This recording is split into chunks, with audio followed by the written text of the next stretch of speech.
How to make doubles.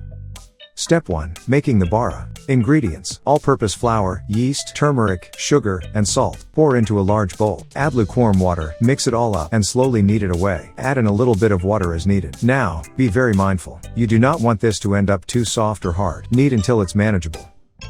Transfer it to a flat surface. Add a little bit of dry flour, and keep kneading it in until it gets into a ball shape. Add a little bit of oil to keep it soft, and so the air doesn't get the top crusty. Now, the dough is ready. You can make it into smaller balls. The small balls will then be stretched out. Add a little bit of oil on the counter and flatten out each ball until they are very thin. Heat oil on the fire, and add the flattened dough to the hot oil. When they rise, you flip them, and flip them twice, and then they are done. Step 2. Chana is next. This is a mild chickpea curry. What you need is chickpeas soaked overnight, or you can use tinned chickpeas. Chop up finely spring onions, coriander, garlic, add chili, turmeric and some cumin. In a pan, add some oil and heat it up. Add everything in, and let it fry for about 4 or 5 minutes. Add some more hot water, and let it fry again. Then, you add the chickpeas in with some more water.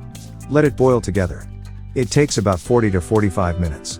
Add some salt to taste. Step 3. You need condiments: cucumber sauce, pepper sauce, and tamarind sauce. Step 4. Fit it all together. Lay the bara, the chana, and the sauces. Step 5. Enjoy your doubles.